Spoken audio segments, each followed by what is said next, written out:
হিসাব বিজ্ঞান বিভাগের বিবিএ তৃতীয় বর্ষের ছাত্ররা, তোমরা নিশ্চয়ই ভালো আছো।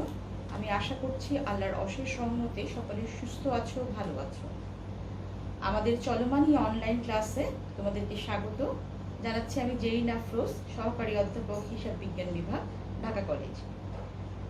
আজকে চলো আমরা শুরু করি আমাদের কস্ট অ্যাকাউন্টিং, ওদের সিলেবাসের act 3003 cost accounting. Cost accounting এর chapter 10 standard costing and variance analysis. এই চ্যাপ্টারটা আজকে আমরা তোমাদেরকে পড়াবো। এটা চ্যাপ্টারটা আজকে শুরু করবো তোমাদের সিলেবাসের 10th চ্যাপ্টার। চলো তাহলে শুরু করি ক্লাস। প্রথমেই দেখো, এটা প্রথমে বলা হচ্ছে standard costing and variance analysis. Standard কস্টিংটা কি?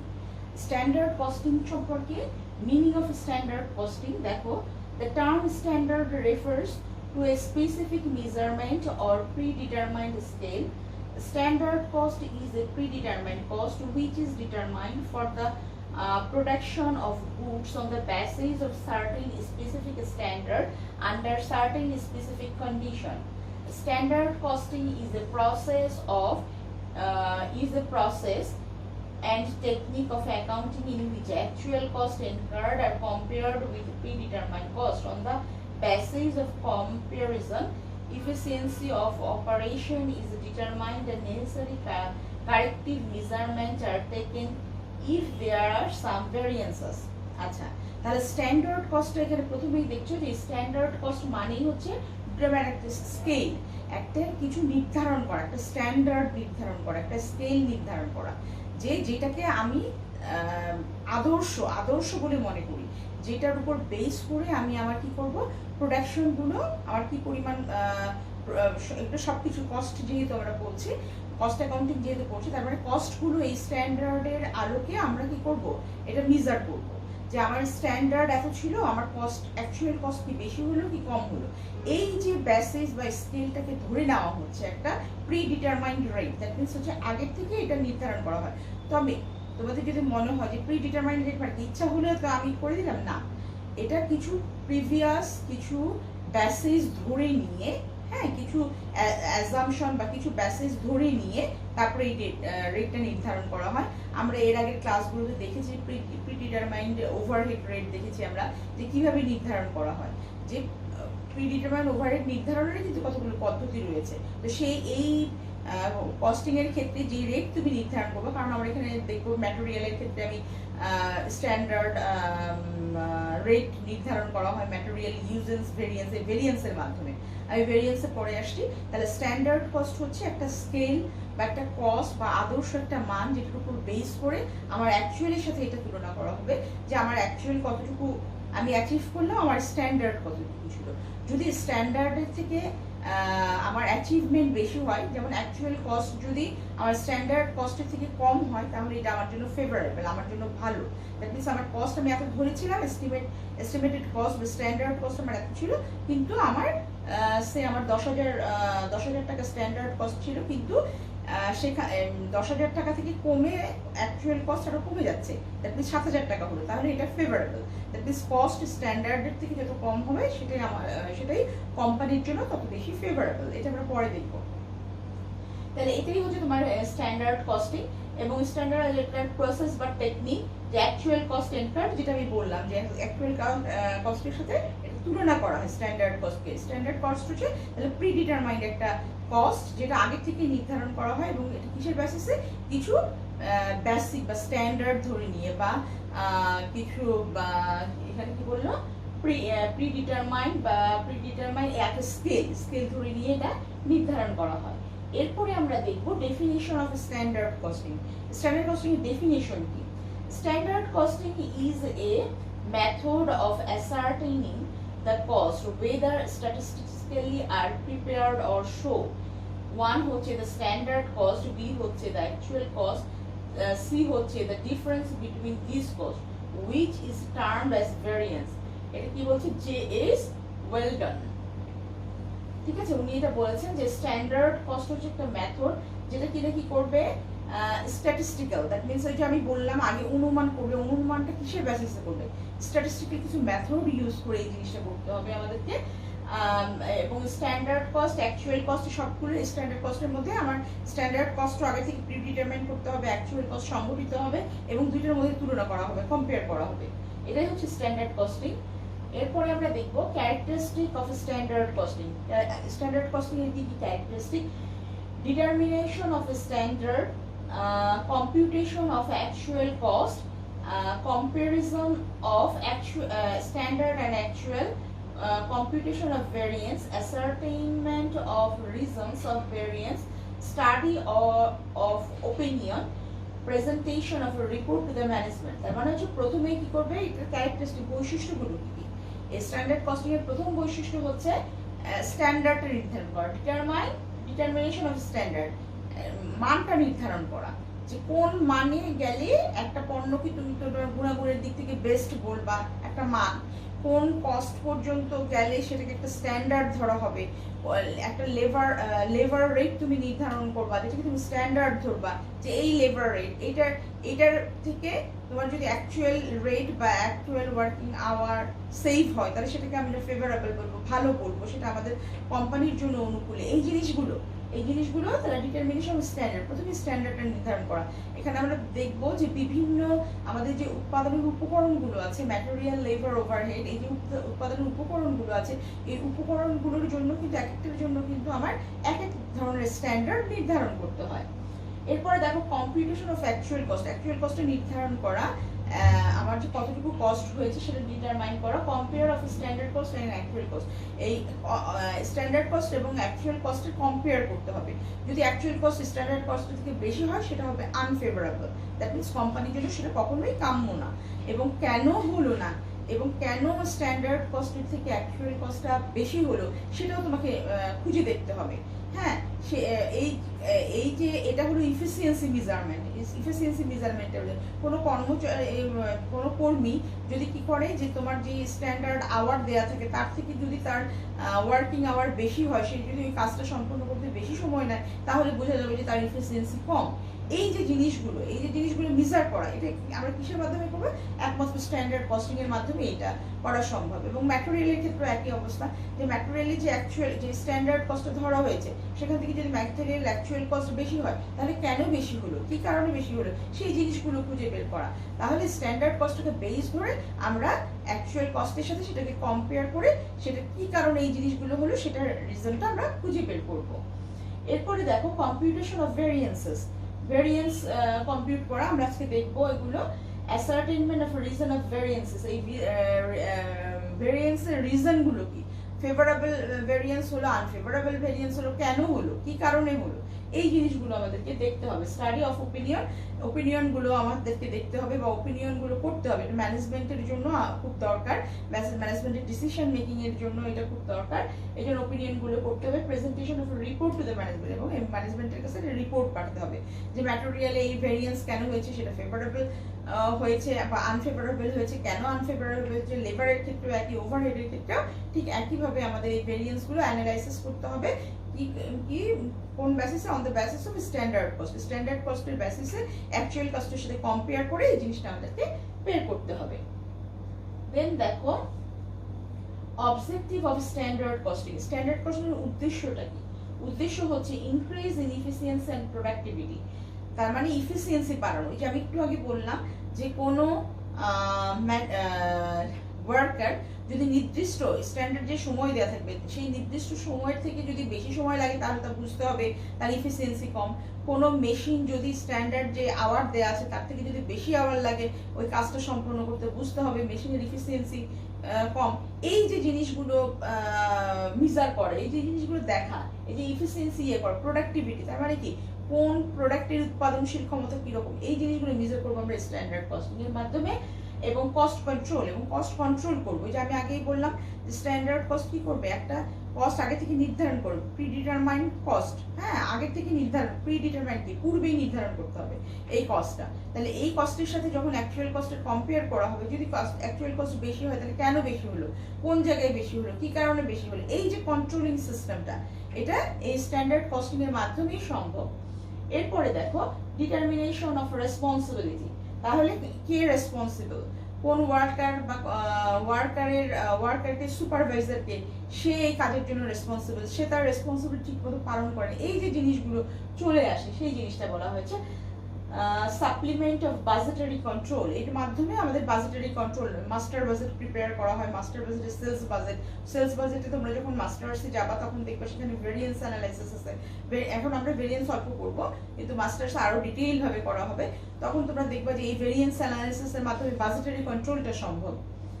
হ্যাঁ, ইনফরমেশন টু দ্য ম্যানেজমেন্টকে ইনফরমেশন দিতে হবে যে তোমার অ্যাকচুয়াল কস্ট কতটুকু হলো, স্ট্যান্ডার্ড কস্ট কত ছিল, অ্যাকচুয়াল কস্ট কতটুকু হলো, কি কারণে অ্যাকচুয়াল কস্ট বেশি হলো, বা ম্যাটেরিয়ালের ইউজেস কত, হ্যাঁ ম্যাটেরিয়ালের কস্টিং কি বেশি হলো স্ট্যান্ডার্ডের তুলনায় না কম হলো, বা লেবার ঠিক মতো কাজ করছে কিনা,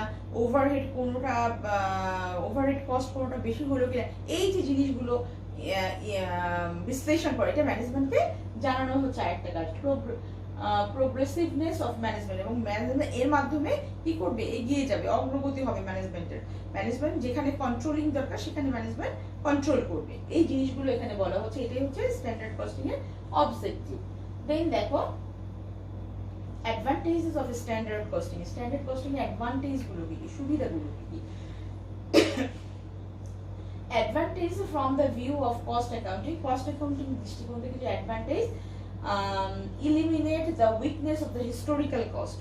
এটা আসলে হিস্টোরিক্যাল কস্টের রিপ্লেসমেন্ট বলা হয় আসলে এই স্ট্যান্ডার্ড কস্টিংটাকে। হিস্টোরিক্যাল কস্টটা কি আমরা আগেই জানি, যে ঐতিহাসিক মূল্য আমরা আগে পড়েছি, যে ঐতিহাসিক মূল্য কি, যে মূল্যে তুমি পণ্যটা আগে কিনেছো, বা আমরা সাধারণত দেখি সম্পত্তি যে মূল্যগুলো কি করা হয় সেখানে কিন্তু স্ট্যান্ডার্ড কস্টিং প্রযোজ্য না। আমাদের স্ট্যান্ডার্ড কস্টিং শুধুমাত্র আমাদের উৎপাদনের উপকরণ, যে 3টে উপকরণ, সেই উপকরণের ক্ষেত্রে আমাদের স্ট্যান্ডার্ড কস্টিংটা লাগে। এবং হিস্টোরিক্যাল কস্ট বেসিসে যদি আমরা করতাম তাহলে এটা সমস্যা হয়, যার জন্য হিস্টোরিক্যাল কস্টিং এর রিপ্লেসমেন্ট হিসেবে বা হিস্টোরিক্যাল কস্টিং যদি ইউজ না করা হয় সেই জন্য স্ট্যান্ডার্ড কস্টিং নিয়ে আসা হয়েছে। তাহলে এটা হিস্টোরিক্যাল কস্টিং এর উইকনেসটাকে দূর করে। সিম্পল অ্যান্ড ইকোনমিক, এটা খুব সিম্পল এটা ক্যালকুলেশন করা, কিভাবে তুমি স্ট্যান্ডার্ড কস্টটা ধরবা এটা ক্যালকুলেট করা খুব ইজি। এরপরে হচ্ছে কস্ট কন্ট্রোল আমরা আগেই বলেছি। কম্পেয়ারেবিলিটি দ্যাট মিন্স স্ট্যান্ডার্ডের সাথে অ্যাকচুয়াল আমরা কম্পেয়ার করতে পারি, বিগত বছরের তুলনায় এই বছরে কি পরিমাণ বেশি হলো কম হলো সেটাও আমরা কম্পেয়ার করতে পারি। Passage of valuation of stock, এর মাধ্যমে আমরা স্টকের ভ্যালুয়েশন করতে পারি। এরপরে দেখো মোটিভেশনাল অ্যাডভান্টেজেস কি, কস্ট কনসিয়াসনেস, খরচ সম্পর্কে জানা, দ্যাট মিনস যেই দায়িত্বে থাকবে, যেই সুপারভাইজার যেই দায়িত্বে থাকবে, বা যেই ম্যানেজার যে ডিপার্টমেন্টের দায়িত্বে থাকে তাকে অবশ্যই কস্ট সম্পর্কে সচেতন হতে হবে। কারণ কস্ট সম্পর্কে যদি সচেতন না হয় তাহলে দেখা যাবে কোম্পানির প্রফিট কমে যাচ্ছে। প্রফিট যদি কমে যায় তাহলে সব দিক থেকে সবকিছু, কর্মচারী ছাঁটাই হয়ে যাবে, প্রোডাকশন কমে যাবে, সেলস কমে যাবে, ইচ অ্যান্ড এভরিথিং একটার সাথে আরেকটা খুব বেশি রিলেটেড। সুতরাং তোমাকে কি করতে হবে, কস্ট কনসিয়াস হতে হবে, যে কস্ট যাতে না বাড়ে, যাতে তুমি পার ইউনিট তোমার সেলিং প্রাইসটা কম থাকে অন্যদের তুলনায়, সেই জিনিসটা তোমাকে দেখতে হবে। তারপর হলো measurement and increase in efficiency, এই ইফিসিয়েন্সিটা মেজার করা, এবং কিভাবে আমরা যদি দেখি যে না ইফিসিয়েন্সি কম, সেটা কিভাবে বাড়ানো যায়, কেন কম হলো, এই যে কারণগুলো খুঁজে বের করা, এটা হলো আরেকটা advantage. Basis of incentive West system, যে ওয়েস্ট সিস্টেম যে ইনসেন্টিভ, দ্যাট মিনস যদি ইফিসিয়েন্ট যে ওয়ার্কার তার ইফিসিয়েন্সির জন্য সে ইনসেন্টিভ অবশ্যই পাবে, কারণ তাকে মোটিভেট করতে হবে। তাকে যদি আমরা মোটিভেশনাল কি বলবো, মোটিভেশনাল ইনসেন্টিভ না দিই, তার কাজের জন্য কোনো বোনাস বা কোনো পুরস্কার, রিওয়ার্ড, এগুলো যদি আমরা না দিই তাহলে সে কিন্তু কাজের প্রতি মনোযোগী হবে না। প্রত্যেকটা জায়গায় তুমি যদি ভালো কাজ করো অর্গানাইজেশনে, সেটা রিওয়ার্ড সিস্টেম থাকতে হবে। হ্যাঁ, তো সেটাই বলছে যে basis of incentive wage system, that means ওয়েজের মধ্যে ইনসেন্টিভ, তোমরা নিশ্চয়ই পড়েছো, এই কস্ট অ্যাকাউন্টিং এ আমরা পড়েছি ওয়েজের মধ্যে রোয়ান, হ্যাঁ হেলথ, এগুলো কিন্তু আমরা পড়েছি। এখানে 100% বোনাস প্ল্যান, এই বোনাসগুলো কোথা থেকে আসছে, এই যে এই স্ট্যান্ডার্ড কস্টিং এর বেসিসে আসছে, যে যেই ওয়ার্কার যত বেশি এফিসিয়েন্ট তাকে সেই বোনাসটা দেয়া হবে, এটাই হচ্ছে ইনসেন্টিভ। দেন দেখো ম্যানেজমেন্ট ইফেক্টিভনেস অ্যাডভান্টেজ, সেটা কি জিনিস, ফ্যাসিলিটি ইন প্রোডাকশন প্ল্যানিং, হ্যাঁ, তারপর হলো management by exception, effective delegation of the authority, that means অথরিটির ডেলিগেশনটা বন্টনটা খুব ইফেক্টিভলি হবে। তারপর হলো ডিটারমিনেশন অফ রেসপন্সিবিলিটি, নির্ধারণ করে দিতে হবে কোন কর্মচারী কি রেসপন্সিবিলিটি, কোন ম্যানেজারের, কোন ডিপার্টমেন্টের ম্যানেজারের, কোন ডিপার্টমেন্টের এক্সিকিউটিভের কি রেসপন্সিবিলিটি, এগুলো সবগুলো নির্ধারণ করে দিতে হবে। বেসিস অফ প্রাইস ফিক্সেশন, এখানে প্রাইসটা ফিক্সড করতে হবে। এরপরে কি দেখো, helpful in budgetary planning, budgetary planning এর জন্য এই স্ট্যান্ডার্ড কস্টিং খুবই হেল্পফুল, কারণ আমরা জানি যে এইটার বেসিসে বিভিন্ন ভেরিয়েন্স অ্যানালাইসিসের মাধ্যমে আমরা মাস্টার বাজেটটা প্রিপেয়ার করতে পারি। তোমরা এটা মাস্টার্সে দেখবে। তারপর হলো facility of use of information technology. হ্যাঁ, ইনফরমেশন টেকনোলজি, দ্যাট মিনস কোথায় কি হলো, ম্যাটেরিয়াল ডিপার্টমেন্টে কি হচ্ছে আমি জানি না, আমি টপ ম্যানেজমেন্টে বসে আছি আমি জানি না, আবার লেবার আমার ফ্যাক্টরিতে কি হচ্ছে সেটা আমাকে জানতে হবে। হ্যাঁ, কোন লেবারের এফিসিয়েন্সি কিরকম, কিরকম পার আওয়ারে কি রকম উৎপাদন হচ্ছে, এই যে জিনিসগুলো জানা, এটা কি করতে হবে, এটা হলো ইনফরমেশন ডেলিভারি দেয় ম্যানেজমেন্টকে। দেন দেখো limitation of standard costing. Standard costing কিছু লিমিটেশন আছে, অসুবিধা আছে, সেটা অসুবিধাগুলো কি? Unsuitable for concern dealing in non standard costing. হ্যাঁ, unsuitable for concerns dealing in not standardized product যদি স্ট্যান্ডার্ড না হয় সেক্ষেত্রে স্ট্যান্ডার্ড কস্টিংটা ব্যবহার করা সুইটেবল না। Difficulties in setting up standard, বিভিন্ন ধরনের সমস্যা দেখা যায়। ডিফিকাল্টিস সেটিং স্ট্যান্ডার্ড সেট করার সময় বিভিন্ন ধরনের সমস্যা দেখা দেয় আসলে। তারপর not suitable for small farm, এটা যেহেতু একটু কস্টলি, সময় সাপেক্ষ, এটার জন্য আলাদা তোমার ওয়ার্কার নিয়োগ করতে হয়, কর্মচারী নিয়োগ করতে হয়, সুতরাং কি হচ্ছে, এটা সুইটেবল না। এটাই বলা হয়েছে not suitable for small farm, ছোট ফার্মের জন্য এটা সুইটেবল না। ডিফিকাল্ট ইন ফিক্সিং রেসপন্সিবিলিটি, মানে রেসপন্সিবিলিটি দায়িত্বটা ফিক্সড করা, কার কতটুকু দায়িত্ব, এটা হচ্ছে কঠিন একটা কাজ। চেঞ্জিং বিজনেস কন্ডিশন, বিজনেস অবস্থার পরিবর্তন হতে পারে, যেমন এই করোনার সময় দেখো একরকম অবস্থা, করোনার আগে একরকম অবস্থা ছিল, করোনা পরবর্তী সময় দেখা যাবে অবস্থা এক এক রকম। তাহলে এই যে আমি যে স্ট্যান্ডার্ড মেজার করবো, এটা অবশ্যই তোমার পরিবেশ পরিস্থিতি এবং সময়ের উপর ডিপেন্ড করে, যে এখন বর্তমানে কি পরিস্থিতি চলছে, বিরাজ করছে দেশের ভিতরে, বিশ্বে, এই জিনিসগুলো ইনফ্লুয়েন্স করে। এই জন্য বলছি যে স্ট্যান্ডার্ড সেক্ষেত্রে নির্ধারণ করাটা একটু মুশকিল হয়ে থাকে। নিড অফ বাজেটারি কন্ট্রোল, এখানে বাজেটারি কন্ট্রোল করা খুবই সম্ভব। Feeling of dissatisfaction among employers, এটা এমপ্লয়ারের মধ্যে ডিসস্যাটিসফ্যাকশন দেখা যায়। কারণ কি, দেখা যায় যে কিছু কিছু ওয়ার্কাররা যদি, আমি অন্য কিছু বলছি না, ফ্রেশ যারা, তাদের যে উদ্যম, যারা একটু পুরনো হয়ে যায়, তাদের দেখা যায় যে কাজের প্রতি তাদের উৎসাহটা অনেকটা কমে যায়। ঠিক আছে, এই যে এই জিনিসগুলো, এগুলো পুরনো যারা কর্মী থাকে তাদের মধ্যে অসন্তোষের সৃষ্টি করার একটা, বা তারা এই স্ট্যান্ডার্ড কস্টিং এর উপর তারা স্যাটিসফাই না, মানে তারা আছে, তারা কাজ করে যাবে এরকম একটা, কিন্তু ধরাবাঁধা যদি একটা স্ট্যান্ডার্ড বেঁধে দেয় সেই ক্ষেত্রে তাদের উপর প্রেশার আসে, এই কারণে তারা দেখা যায় যে তারা ডিসস্যাটিসফাই, তারা অসন্তুষ্ট থাকে। এরপরে দেখো essential condition for an effective system of standard costing. আচ্ছা, proper determination of standard essential condition for an effective system of standard costing. কি স্ট্যান্ডার্ড কস্টিং সিস্টেম করতে গেলে কি কি জিনিসগুলো অবশ্যই লাগবে তোমার, essential condition কি, proper determination of স্ট্যান্ডার্ডটা তোমাকে ঠিকমতো নির্ধারণ করতে হবে। according to technical process অনুযায়ী simplicity and clarity, তার মানে এই প্রসেসটা স্ট্যান্ডার্ড কস্ট নির্ধারণ করার প্রসেসটা খুব সিম্পল হতে হবে যাতে সবাই বোঝে।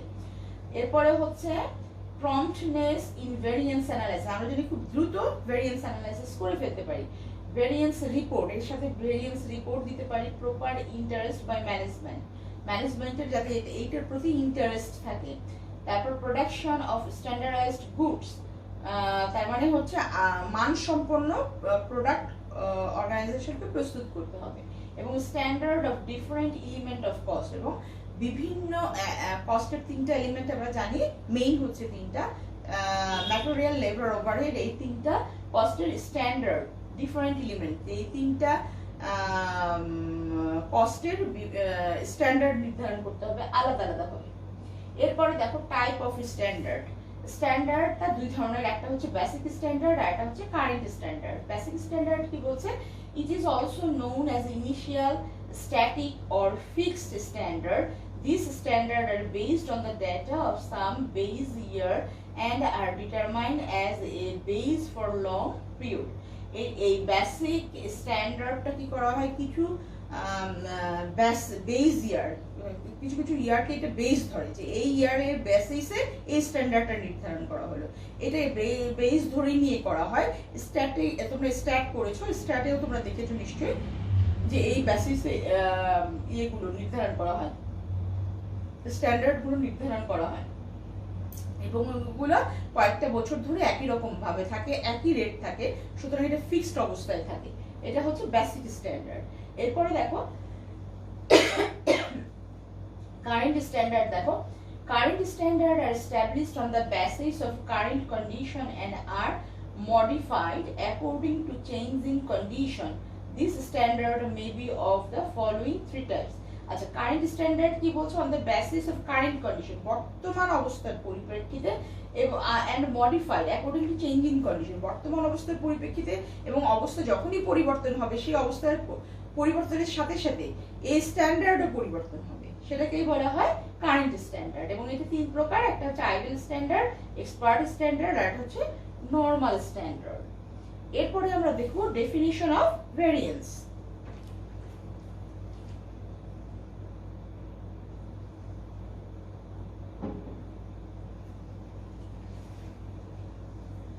Definition of variance দেখো, the Institute of Cost and Management Accountant defines variance as the difference between a standard cost and the comparable actual cost incurred during a period.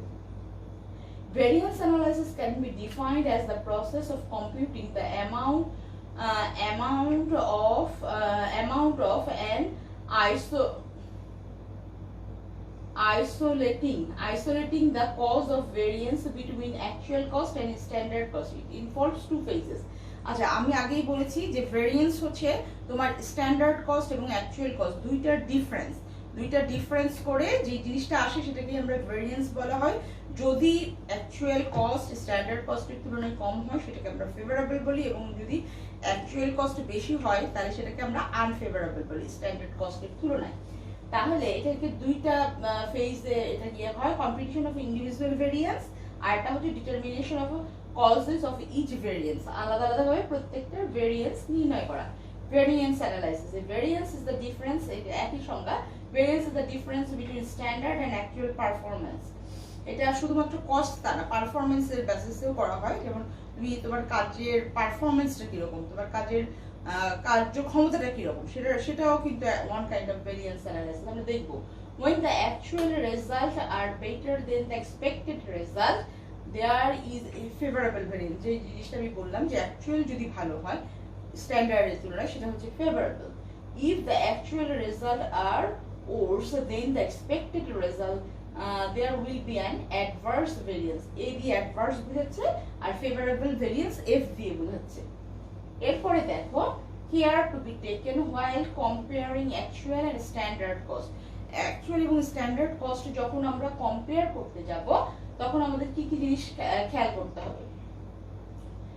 একটা নাম্বার 1 হচ্ছে conditions might have changed thus rendering the standard cost unrealistic. For instance, the quantity of variable material may be low। ঠিক আছে, তাহলে কিছু কিছু ক্ষেত্রে কিছু কিছু ম্যাটেরিয়ালের ক্ষেত্রে স্ট্যান্ডার্ডটা কি করতে হবে, ফ্লেক্সিবল হতে হবে। দ্যাট মিন্স কারেন্ট বেসিস হতে হবে, কারেন্টে যে পরিবর্তন হচ্ছে সেরকম ভাবে পরিবর্তিত করতে হবে স্ট্যান্ডার্ডটাকে। Standard fixed upon on true idealistic a basis will remain unattainable। যদি স্ট্যান্ডার্ডটা ফিক্সড করে থাকে তাহলে এটা কি বলছে, আইডিয়ালিস্টিক, হ্যাঁ, is upon on true idealistic basis will remain unattainable। হ্যাঁ, এরপরে দেখো the service rendered by a service department may not be upon the mark so that the example time is lost due to a machine working hour। কোনো কোনো service ডিপার্টমেন্টের ক্ষেত্রে ধরো হাসপাতালের কথা, কোনো একটা পেশেন্ট গেল কিন্তু হাসপাতাল সেই মুহূর্তে প্রপার সার্ভিস দিতে পারছে না। আমরা বললাম ওই হাসপাতালের ইফিসিয়েন্সির অভাব। কিন্তু দেখা গেল কোনো যান্ত্রিক ত্রুটির জন্য সে কেউ একজন এক্সরে করতে হাসপাতালে গেছে, কিন্তু তাকে অনেকক্ষণ বসিয়ে রাখলো, তখন আমরা কি বলবো যে ওই হাসপাতালের সার্ভিস খারাপ। কিন্তু না, দেখা গেল যে সেই এক্সরে মেশিনের কোনো সমস্যার কারণে পেশেন্টকে বসিয়ে রাখতে হয়েছে তাদেরকে। এই যে জিনিসগুলো এটাই বলা হচ্ছে এখানে, ঠিক আছে। The service rendered by service department may not be up to the mark, হ্যাঁ, পর্যন্ত যাবে। তো ভেরিয়েন্স, এই যে ভেরিয়েন্স আমরা অ্যানালাইসিস করবো, এগুলো বিভিন্ন ফ্যাক্টরের উপর ডিপেন্ড করে। ইন সার্টেন অ্যাক্টিভিটি, যখন আমরা এটা অ্যানালাইসিস করব তখন তো আমি বলবো যে এই ইসের র্যাঙ্কিং খারাপ বা এদের সার্ভিস খারাপ, কিন্তু এই জিনিসগুলো সার্ভিস খারাপ বলার যে আমরা যে ভেরিয়েন্স অ্যানালাইসিস করবো তখন এই জিনিসগুলো কনসিডার, যে এটার পিছনে কারণটা, সেই কারণটা আমাদেরকে দেখতে হবে। In certain activity, fixation of a standard is either not possible or not desirable. Good requiring artistic work of high quality cannot be and should not be subject to quantitative standard. In certain cases, work cannot be properly measured. Standard in these cases will be useless. তাহলে হচ্ছে কি বলা হচ্ছে যে কোনো কোনো অ্যাক্টিভিটির ক্ষেত্রে তুমি যে স্ট্যান্ডার্ড ফিক্সড করে দিবা, নির্ধারণ করে দিবা, কিন্তু এটা সব সময় প্রযোজ্য না। সব ওয়ার্কের ক্ষেত্রে এই স্ট্যান্ডার্ডটা নির্ধারণ করা যায় না। হ্যাঁ, তাহলে দেখা যায় যে কোনো কোনো ক্ষেত্রে কোয়ালিটিকে এনশিওর করা যায় না। এরপরে দেখো, ভেরিয়েন্স আর ব্রডলি ক্লাসিফাইড ইনটু ফলোইংস। এটা এভাবে ক্লাসিফাই করা হয়। দেখো, material variance, labour variance, variable overhead variance, fixed overhead variance. এরপরে দেখো, এই যে দেখো ভেরিয়েন্স, ম্যাটেরিয়াল কস্ট ভেরিয়েন্স কে দুটো ভাগে ভাগ করা যায়। একটা হচ্ছে প্রাইস ভেরিয়েন্স আর একটা হচ্ছে কোয়ান্টিটি অর ইউজ ভেরিয়েন্স। এই কোয়ান্টিটি অর ইউজ ভেরিয়েন্স কে আবার কি করছে, দুটো ভাগে ভাগ করছে। একটা হচ্ছে মিক্সড ভেরিয়েন্স আর হচ্ছে yield or sub use variance. এরপরে দেখো আমরা ডাইরেক্ট লেবার ভেরিয়েন্স, এটাকে আবার কয়টা ভাগে ভাগ করা যায়, তিনটা ভাগে ভাগ করা যায়। রেট ভেরিয়েন্স, একটা হচ্ছে টাইম অর ইফিসিয়েন্সি ভেরিয়েন্স, একটা হচ্ছে আইডল টাইম ভেরিয়েন্স। এখন টাইম অর ইফিসিয়েন্সি ভেরিয়েন্স কে আবার দুটো ভাগে ভাগ করা যায়। একটা হচ্ছে মিক্সড ভেরিয়েন্স আর একটা হচ্ছে ইল্ড ভেরিয়েন্স। এরপরে দেখো ওভারহেড কে আবার দুটো ভাগে ভাগ করা যায়। একটা হচ্ছে ফিক্সড ওভারহেড ভেরিয়েন্স আর একটা হচ্ছে ভেরিয়েবল ওভারহেড ভেরিয়েন্স। এখন ফিক্সড ওভারহেড ভেরিয়েন্স কে আবার দুটো ভাগে ভাগ করা যায়। একটা হচ্ছে এক্সপেন্ডিচার ভেরিয়েন্স আর একটা হচ্ছে ভলিউম ভেরিয়েন্স। এখন এক্সপেন্ডিচার ভেরিয়েন্স কে আবার তিন ভাগে ভাগ করা যায়, efficiency variance, capacity variance, calendar variance. আমরা এখানে সেই ভেরিয়েন্স গুলো নিয়ে আলোচনা করবো, অনেক ভেরিয়েন্স। আমি আগেই বলেছি যে মাস্টার্স এগুলো ডিটেইল পাবে, আমাদের সিলেবাসে যে কটা ভেরিয়েন্স আছে শুধুমাত্র সে কটা নিয়ে আমরা এখানে আলোচনা করবো, এর বেশি না। ডিটেইলটা তুমি মাস্টার্স পাবে। এখানে দেখো ভেরিয়েন্স, ম্যাটেরিয়াল ভেরিয়েন্স কে ম্যাটেরিয়াল কস্ট ভেরিয়েন্স এর দুটো ভাগে ভাগ করা আছে। একটা হচ্ছে প্রাইস ভেরিয়েন্স আর একটা হচ্ছে কোয়ান্টিটি অর ইউজ ভেরিয়েন্স। আর এটা হচ্ছে কোয়ান্টিটি অর ইউজ ভেরিয়েন্স কে আবার দুটো ভাগে ভাগ করেছে, যেটা আমি আগেই বলেছি, মিক্সড ভেরিয়েন্স আর একটা হচ্ছে yield or sub use variance, yield of sub use variance। এখন দেখো material price variance. Material price ভেরিয়েন্সটা কি? A material price variance occurs when raw material are purchased at a price different from standard cost। আচ্ছা, এখানে কি বলছে material ভেরিয়েন্সটা ভালো করে খেয়াল করো। ম্যাটেরিয়াল প্রাইস ভেরিয়েন্সটা বলা হচ্ছে যে material price variance occur when raw material are purchased at a price different from standard price। That means material যে পারচেজ করবে সেখানে একটা স্ট্যান্ডার্ড ধরে রাখা হয়েছে যে ম্যাটেরিয়াল পারচেজ করার জন্য পারচেজ প্রাইসটা এত হবে, এত হওয়া উচিত বা এত হবে, স্ট্যান্ডার্ড একটা সেট করা হয়েছে। বাট অ্যাকচুয়াল আমি যেই টাকা দিয়ে কিনবো সেটাই বলা হয়েছে this is that portion of direct material which is due to difference between actual price paid and standard price specified can be computed using the formula material price variance is equal to standard price minus actual price into actual quantity। This variance is unfavorable when the actual price paid exceed the predetermined standard price।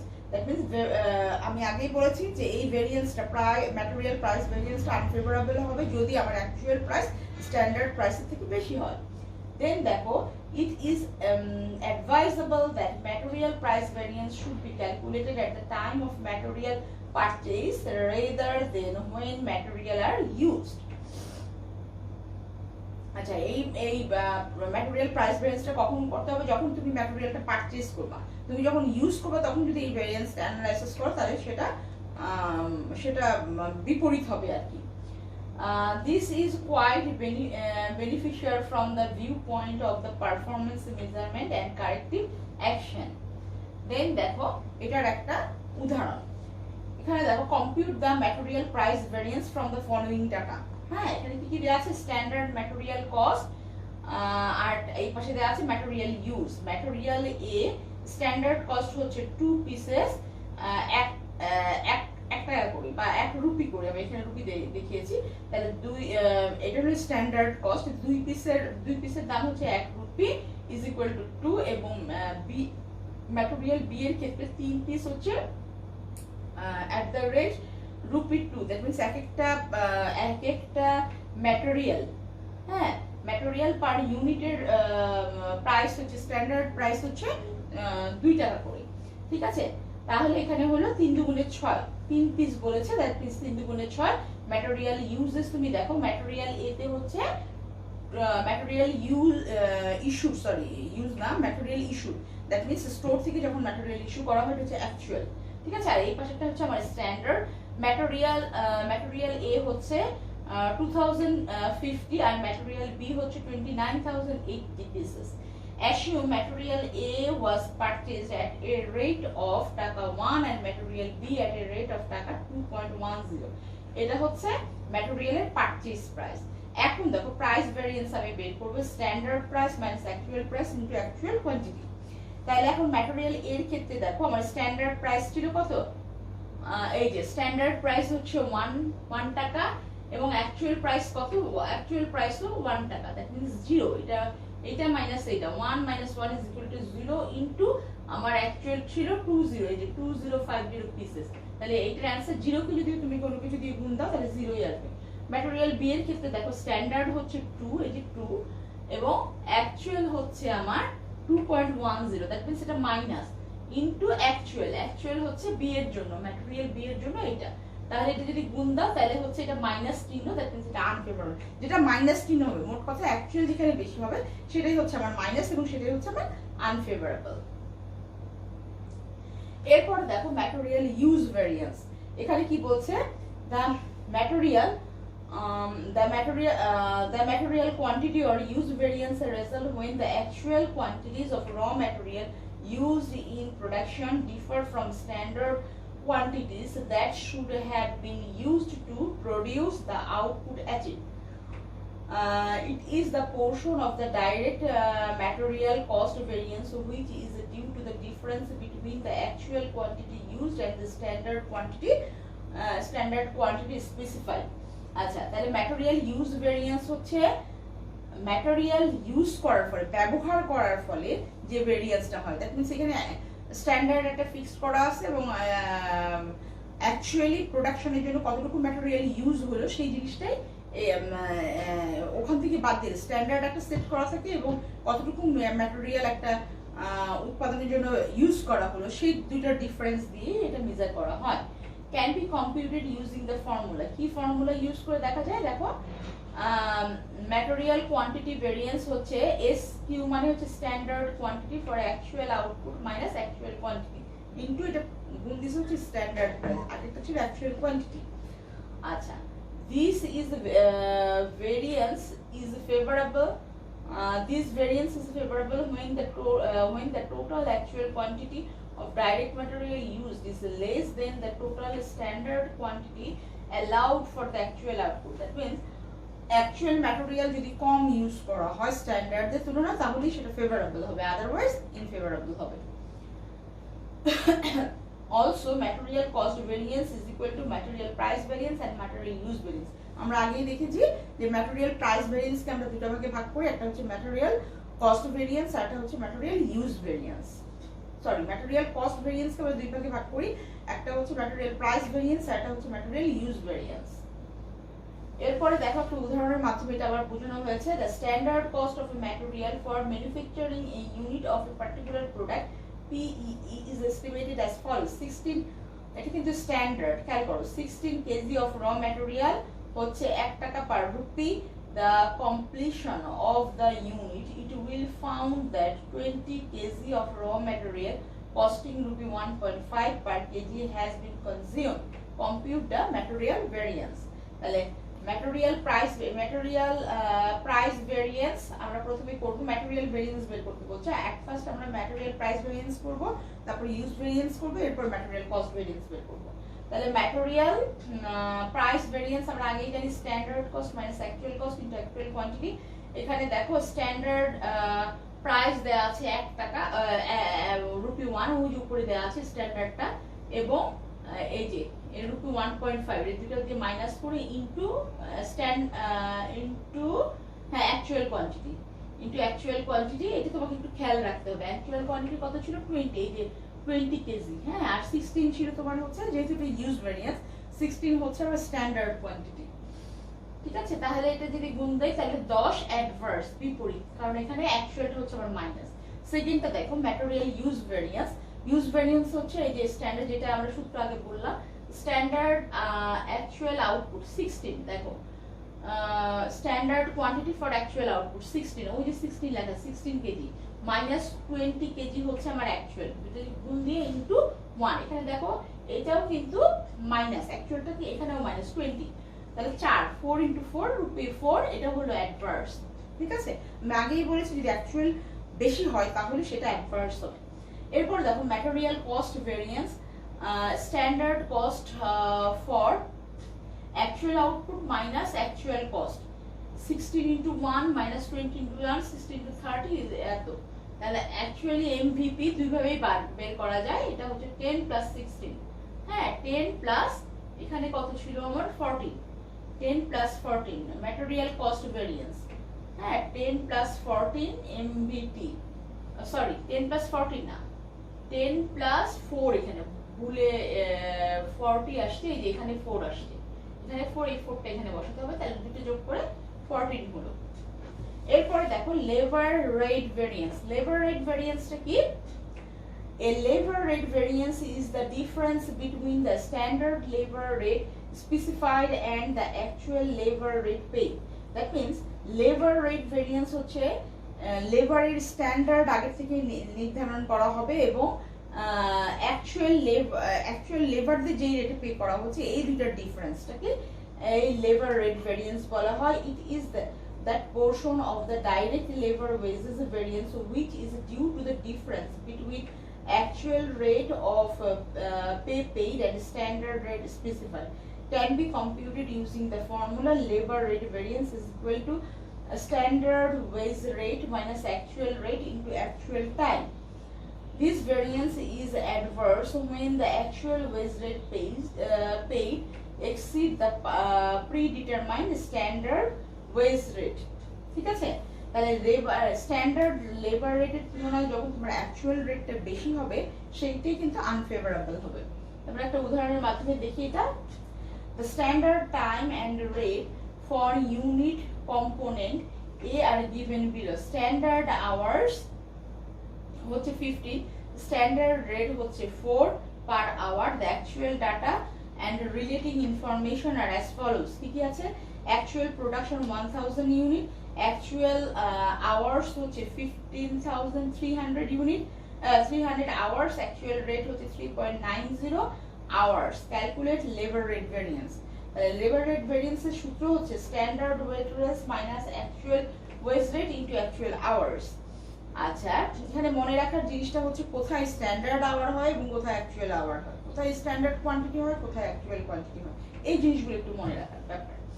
আচ্ছা, এরপরে দেখো standard wage rate, আমার এখানে actual hour কিন্তু আমার এখানে দেয়া আছে, এই যে অ্যাকচুয়াল আওয়ার বলাই আছে 15300, সেই 15300 এখানে আসলো, এবং এখানে 4 স্ট্যান্ডার্ড ওয়েজ রেট, ওই যে 4 করে দেয়া আছে দেখো, এবং অ্যাকচুয়াল ওয়েজ রেট এই যে 3.90 এখানে দেয়া আছে, মাইনাস করে যে জিনিসটা আছে 0.10 আসে, সেটাকে যদি আমি 15,300 দিয়ে গুণ দেই তাহলে আবার এটা আসে। যেহেতু আমার অ্যাকচুয়াল অ্যাকচুয়াল কম, স্ট্যান্ডার্ড বেশি, সুতরাং এটা ফেভারেবল। নেক্সট দেখো labor efficiency variance. The labor time or efficiency variance is the result of taking more or less time than the standard time specified for the performance of a work. Acha, it is the performance of a labor cost variance which is due to the difference between the actual labor hour expected and standard labor hour specified.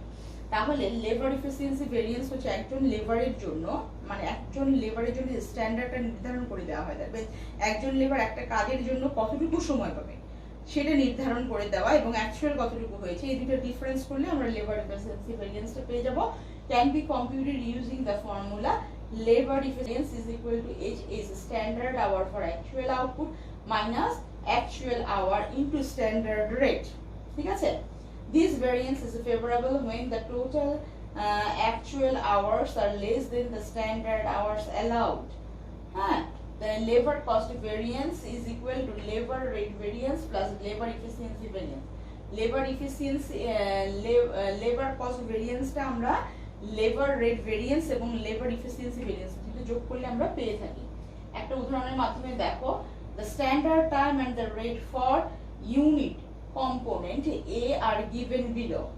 এর জন্য যে জিনিসটা দেওয়া আছে সেটা দেওয়া হলো standard hour হচ্ছে 15, স্ট্যান্ডার্ড রেট হচ্ছে 4 per hour. The actual data and relating information are as under. Actual production হচ্ছে দেখো তোমার 1000 ইউনিটস, অ্যাকচুয়াল আওয়ার্স হচ্ছে 15300 এবং অ্যাকচুয়াল রেট হচ্ছে 3.90 per hour। আচ্ছা, calculate labour efficiency variance. Labour efficiency ভেরিয়েন্সটা বের করতে বলা হয়েছে। Labour efficiency variance is equal to standard wage rate into standard hours minus actual hours. Standard wage rate তুমি এখানে দেখো ওই যে দেওয়া আছে স্ট্যান্ডার্ড ওয়েজ রেট 4, তাহলে 4 দিয়ে গুণ দিলাম, 4 দিয়ে গুণ দিলাম স্ট্যান্ডার্ড ওয়েজ। স্ট্যান্ডার্ড আওয়ার হচ্ছে 15,000 এখানে বলা আছে, ওই যে দেখো স্ট্যান্ডার্ড আওয়ার 15 লেখা, আর তোমার এখানে কিন্তু বলা আছে অ্যাকচুয়াল প্রোডাকশন হচ্ছে 15 ইউনিটস। তাহলে এইখানে 15 ইনটু 1000 ইউনিট দিয়ে তুমি গুণ দিলেই তুমি স্ট্যান্ডার্ড আওয়ার পেয়ে যাবে 15,000 এবং অ্যাকচুয়াল হচ্ছে 15,300। তোমাদের সব অঙ্কে সরাসরি দেওয়া থাকবে না, তোমাদের বুদ্ধি অ্যাপ্লাই করে নিয়ে এগুলো বের করতে হবে। তাহলে মাইনাস 15,300 ইজ ইকুয়াল টু 1200, এটা অ্যাডভার্স। কারণ কি? কারণ আমার অ্যাকচুয়াল বড়। এই ছিল আমাদের আজকের কস্ট অ্যাকাউন্টিং এ তোমাদের স্ট্যান্ডার্ড কস্টিং এবং ভেরিয়েন্স সম্পর্কে আলোচনা। নেক্সট ক্লাসে আমাদের দেখা হবে। সেই পর্যন্ত সবাই সুস্থ থেকো, ভালো থেকো, আল্লাহ হাফেজ।